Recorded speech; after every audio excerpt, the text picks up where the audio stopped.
Quero saudar você que me assiste mais uma vez, com a paz do Senhor Jesus.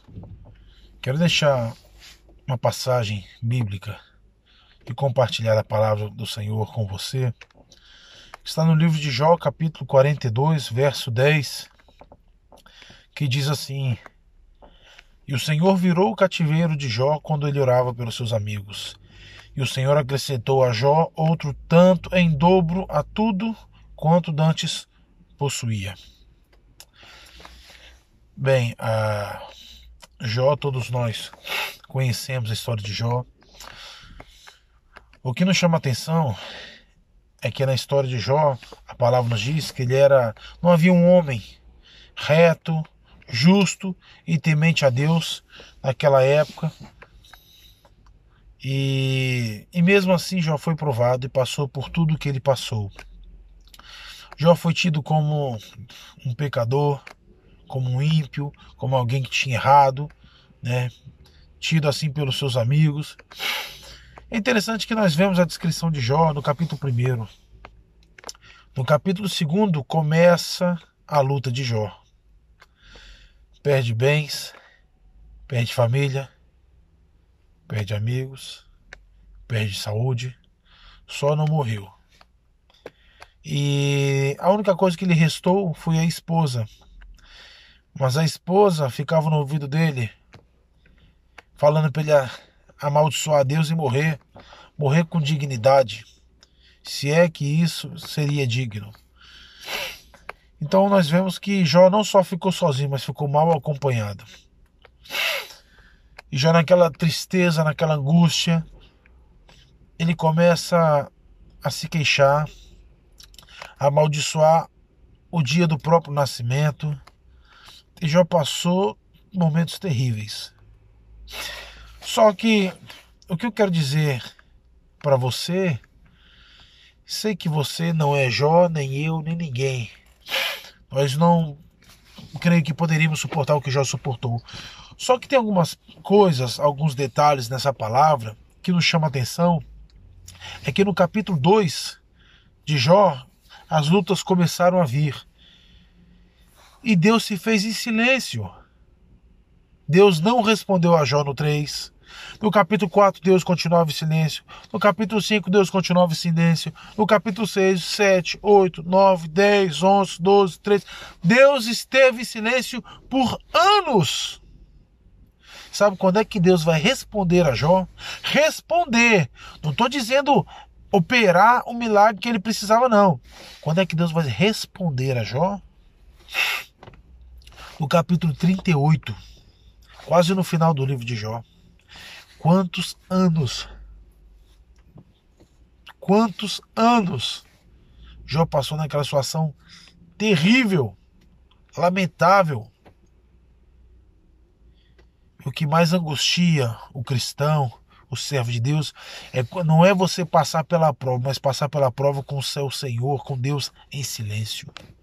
Isso é terrível para quem depende do Senhor, para quem crê, para quem espera nele. Mas o Senhor estava ensinando algo a Jó que ele não tinha alcançado ainda. E nós vemos que Deus se fez em silêncio, e Jó murmurou, e Jó se lamentou, e Jó questionou, e Deus em silêncio. A partir do capítulo 38, Deus responde a Jó. Veja bem que Deus foi responder no capítulo 38 o que Jó questionou e perguntou no capítulo 2 e seguinte. Jó ficou anos falando com Deus, pedindo resposta e Deus em silêncio. Só que Deus estando em silêncio não significa que Deus não está ouvindo. Deus está ouvindo tudo, escrevendo tudo aqui. Na hora certa ele responde. Só que ele não responde por responder. Deus responde quando ele vai operar, quando está próximo da vitória. Deus responde a Jó no capítulo 38 e 39, mostrando a sua grandeza. Onde é que Jó estava? Quando ele fez os céus, fez a terra, quando Deus fez isso, aquilo, a palavra vai descrevendo ato a ato, coisa por coisa que o Senhor foi criando, foi fazendo. mostrando a grandeza e soberania do Senhor. Aí quem se fez em silêncio foi Jó. Jó se fez em silêncio, ficou só ouvindo. Fala, Senhor. Vai falando. Deus respondeu a oração de Jó? Não. Deus foi explicando para Jó o porquê do silêncio. Jó não entendia o silêncio de Deus em meio àquela prova que ele passava. Depois Deus foi responder a ele, não responder às suas orações, mas responder o porquê que Deus ainda não tinha respondido. Ele fala: Jó, vem cá. O Deus sou eu. O Criador sou eu. O soberano sou eu. Eu comando o tempo e as horas. Eu faço, eu desfaço, eu sou. E aí Jó, ele teve sabedoria de se calar. E agora quem escutava era Jó. Escutava Deus calado. Bastou 2 capítulos para Deus responder a Jó. E Jó entendeu o que Deus queria dele. Aí no capítulo 42, nós vamos ler que Jó, ele se humilhou. Jó se humilhou. Se vestiu de saco, jogou cinzas na cabeça. Era um costume antigo, né, de se humilhar perante Deus. E não bastava, e a palavra diz que Deus se alegrou no ato de Jó, de se humilhar perante Deus. Porque Jó era um camarada muito importante, com bens, com riquezas, próspero, 10 filhos. Antigamente, hoje ainda, mas antigamente principalmente, a quantidade de filhos era a herança do Senhor. Significa a pessoa, significa o poder, né, ter posse, uma família grande. Então, Jó era um camarada fantástico, um servo de Deus, homem temente, justo. Não tinha um como Jó em todo mundo naquela época. A Bíblia diz, a Bíblia. Aí Jó se humilha, e a palavra diz, e Deus se alegrou, mas Deus não respondeu. Jó tem o segundo passo. Jó, ele começa a glorificar a Deus. Jó começa a exaltar o nome do Senhor. Quando nós nos humilhamos perante Deus de coração, o próximo passo nosso é automático. É algo do nosso espírito, da nossa alma. É louvar ao Senhor mesmo em meio a provas, em meio a lutas, em meio às adversidades. Porque tem muita gente que vai diante de Deus se humilhar com palavras, mas o coração está soberbo. O coração não quer se dobrar diante do Senhor. O coração não quer aceitar a prova. Aceitar as bênçãos, todos aceitam. Agora aceitar as provas, as lutas, a maioria não quer aceitar. Hoje, principalmente, nós vemos as igrejas cheias, amarrotadas de gente que vão até a presença de Deus. Para quê? Para louvar, para adorar, para se doar a Ele. Não. Para alcançar uma bênção, um milagre, uma cura, uma porta aberta, uma bênção na família. Deus faz tudo isso. Mas primeiro nós temos que buscar o reino de Deus e a sua justiça, para que todas essas coisas nos sejam acrescentadas. É bíblico. É bíblico. As pessoas não estão mais entendendo a Bíblia. Jó lhe dá glórias a Deus. Começa a glorificar e exaltar o Senhor, mesmo em meio à desgraça que ele estava vivendo. Ele começa a exaltar o nome do Senhor. E a Bíblia diz que Deus muito se alegrou. Mas a vitória ainda não tinha chegado. Meu Deus, que paciência de Jó, hein? Mas aquilo que é verdadeiro, ele vai dando frutos. E começa a apressar a sua bênção. Jó estava alcançando, talvez até inconscientemente, mas ele estava alcançando o que Deus tinha para ele. E a Bíblia diz o primeiro passo. Ele se humilhou perante Deus. Isto é reconhecendo que ele não é nada e que ele depende do Senhor. É se colocar na dependência. O segundo passo, ele rendeu glórias a Deus. Nós fomos feitos para adorar o nosso Deus, o nosso Criador. Ele procura os verdadeiros adoradores, que o adoram em espírito e em verdade. E espírito e verdade aqui não depende da sua situação humana. momentânea que você esteja atravessando. E aí vem o terceiro passo e o primordial. Ele foi orar pelos amigos. Tem pelo menos duas linhas de ensinamento nessa passagem. O orar pelos amigos aqui fala do corpo, fala da igreja, né? Comunhão com o próximo, orar pelo próximo. Mas na palavra aqui, pela situação de Jó, existe um ensinamento principal que as pessoas não falam. As pessoas não falam, pelo menos eu nunca ouvi, talvez você tenha ouvido. Nas igrejas, nos lugares, as pessoas não falam isso. Mas o Senhor me revelou. Não é só apenas o fato de você estar em comunhão com os irmãos, orando uns pelos outros. Isso é lindo, isso é um ensinamento de corpo de Cristo, de igreja. Só que Jó não estava em meio à igreja. Jó não estava com amigos, com familiares. Jó estava só. A igreja sequer existia. Então o que Deus está querendo falar aqui comigo? A prova que Jó estava passando, a solidão na qual ele se encontrava, tudo contra. Ele se humilhou, ele glorificou e terceiro foi orar pelos amigos. Quer dizer, a bênção de Deus chegou porque ele foi orar pelos amigos? Não. Aquilo foi uma consequência. A bênção que Deus concedeu a Jó foi uma consequência dele ter descansado em Deus. Porque é muito fácil nós pedirmos pelo irmão A, o irmão B, o irmão C, pelo outro, pelo próximo, quando para nós não tem nenhuma falta. O que é difícil, né? Porque nós sempre temos alguma coisa que nós queremos alcançar.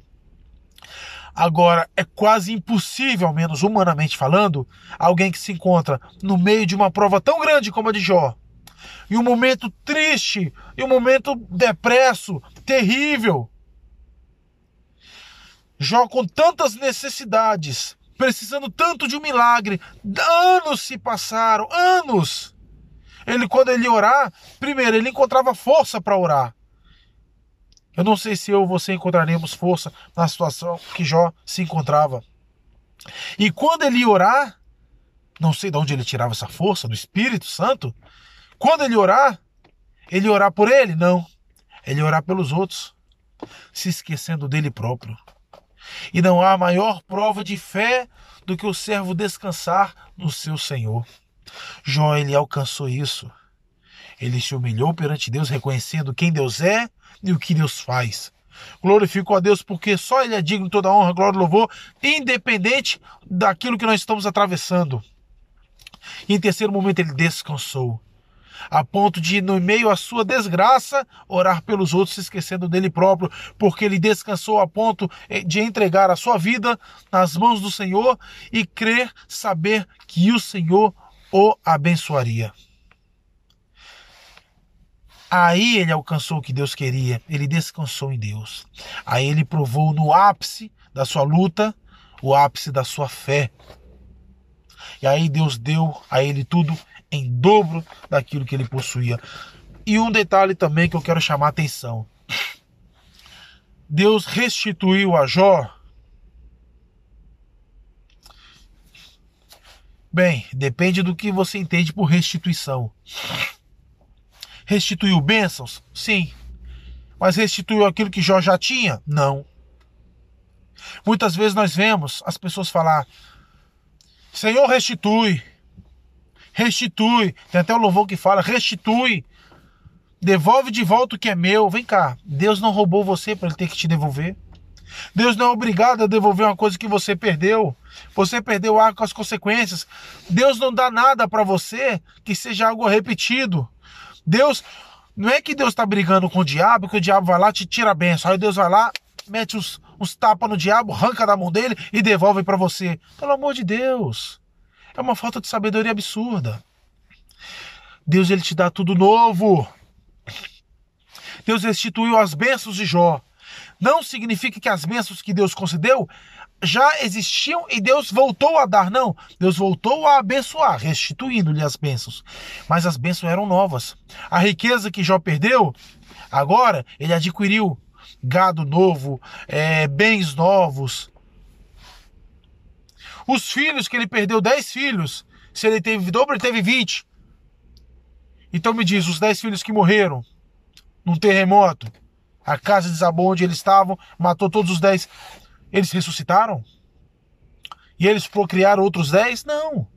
Ele teve outros filhos novos com a esposa. Ou seja, quantos anos se passaram para terem outros filhos, para esses crescerem?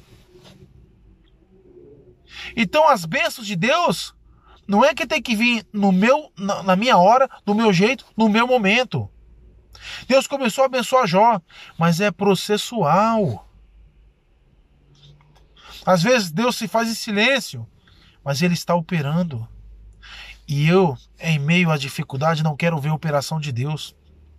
Eu quero que Deus me abençoe em uma área. Deus está me direcionando, Deus está abrindo portas, Deus está operando, Deus está sustentando, Deus está consolando, Deus está me iluminando, Deus está me renovando a paz, me renovando a alegria, me renovando a esperança, me renovando o ânimo, me renovando a fé. E eu estou me queixando, cadê a bênção? Ele já está te abençoando. Ele está te preparando para na hora certa você alcançar o ápice da tua vitória. Descansa no Senhor. Descansa no Senhor. Deus não falta com os seus. Deus não é homem para mentir. Não é homem para se esquecer. Deus não se esquece de nós. Nós que pensamos que Ele se esquece porque Ele não responde você na hora que você quer. Mas Ele responde na hora que você precisa. E a resposta de Deus nem sempre vai ser falada. Deus responde também através do silêncio. E é quando Ele está em silêncio é que Ele está operando. Enquanto Deus está te prometendo, amado, enquanto Deus está te prometendo algo, amada, glória a Jesus. Recebe, vai receber as promessas. Mas você pode ter certeza, é quando Ele se calar, é que Ele começa a agir. Sempre foi assim. E sempre vai continuar sendo. Enquanto Deus estava respondendo a Jó, Jó estava se queixando, Deus estava em silêncio. Aí Deus começa a fazer promessas. Aí Deus começa a falar com Jó. Agora Jó fica em silêncio ouvindo as promessas. Agora Jó começa a ouvir a voz de Deus. Entende aquilo que Deus quer. Começa a fazer aquilo que precisa ser feito. Alcançando experiências. Vai orar. Descansa no Senhor. Quanto tempo isso se passou? Não foi da noite para o dia, nem de um dia para o outro. Ali Deus voltou a ficar em silêncio. Mas Deus já tinha feito a promessa. Agora Deus começa a agir. E Jó, aquilo que ele tinha, ele passou a ter em dobro. E não é o que ele já tinha antes que voltou a ter, não. Ele passou a ter tudo novo. E inclusive isso eu queria deixar para você. Não peça a Deus algo que você já tenha tido, porque Ele tem melhor para você. Ele não vai te dar aquilo que você já teve, Ele vai te dar algo a mais. Experiências a mais. Sabem por quê? Porque as nossas lutas, elas são sempre galgando degraus, né? Vão sempre aumentando, são sempre geralmente diferentes. Algumas coisas similares, mas são diferentes na sua essência. As bênçãos de Deus também. Não espere que Deus te dê aquelas mesmas experiências, aquelas mesmas bênçãos de 5, 10, 20 anos atrás, quando você se converteu. Não. Deus tem sempre o melhor e é sempre algo novo. Sabe por quê? Porque Evangelho é novidade de vida. E as bênçãos são novidades na sua vida. Aprenda a descansar no Senhor, confia nele e Ele tudo fará.